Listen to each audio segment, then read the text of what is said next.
Ito naman pababa. Mga stairs. Mga puno. Yan, ang ganda ng kanilang halaman sa may daanan. Ayan o. O diba? Ang ganda.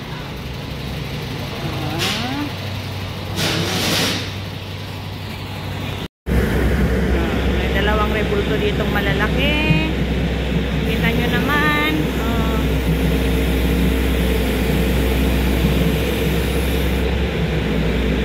Tapos, may mga resto. Ayan. Ang cute ng gate nila at saka yung pinto. Grabe. Ang ganda. Ang cute. May halaman.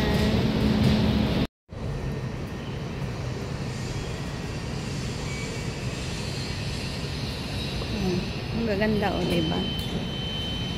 Mga pang-display. Ang ganda. Meron din silang frame. Ang kanilang mga Buddha.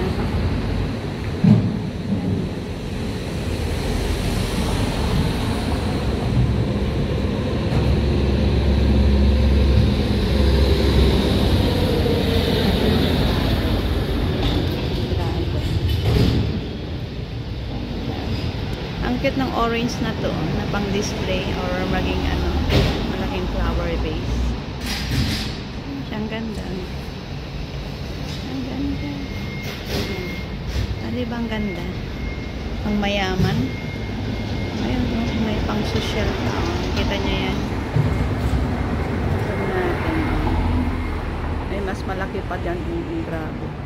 May rebulto naman dyan.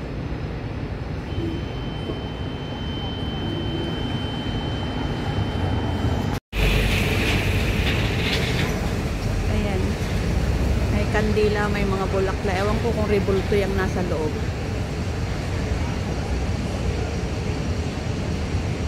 Ayan. Nandito tayo sa parang Chinese temple kung saan nagdadasal yung mga mga nananalangin yung mga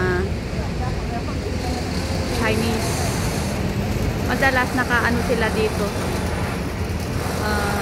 Naka-line up pa nga yung iba ang haba ng pila minsan. Ayan ayan ano pala sila tingnan nyo, may mga nagdadasal na dun. Dasal nananalangin. Dasal ang tawag dyan panalangin, nananalangin sila. Ayan may pumunta dun. Ay, maganda rin.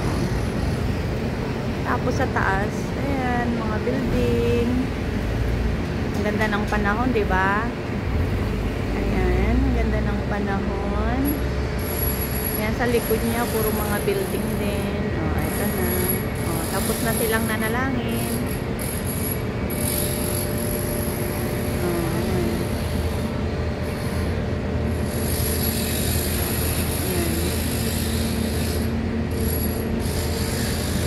Okay, one more time. Pakita ko sa inyo yung nasa loob. Hindi tayo pwedeng pumasok.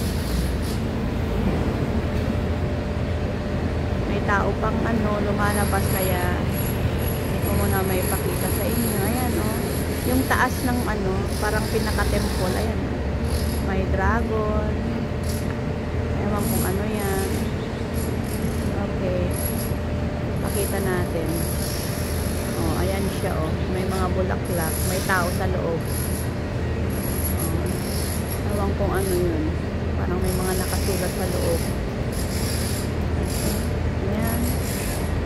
So, pakita ko pa sa inyo yung pinakatuktok ng temple. Ayan siya Parang may mga tao-tao siya nakikita niyo yan. Maliliit na mga rebulto.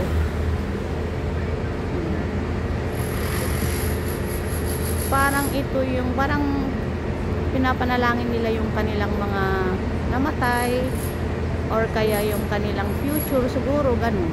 I'm not so sure.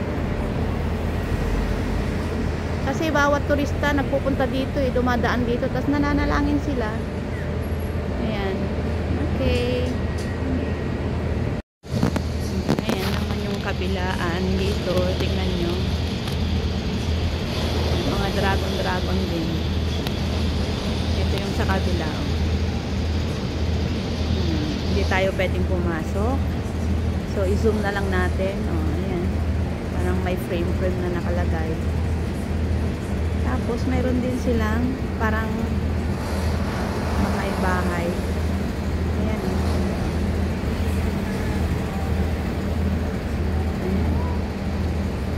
Pwede namang pumasok kung yung may gustong tumingin.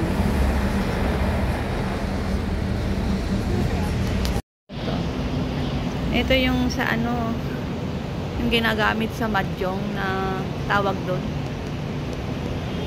Tiles ba yan? Tawag nila. Nilagay nila sa wall. Ayan o. Ang ganda.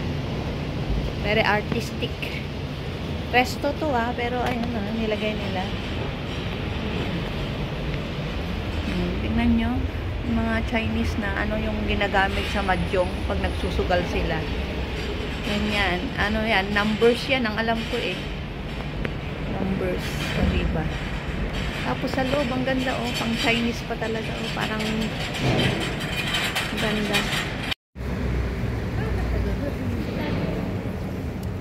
Tingnan mo yan, parang bahay na rin yan. Kim mato talaga chote o kya?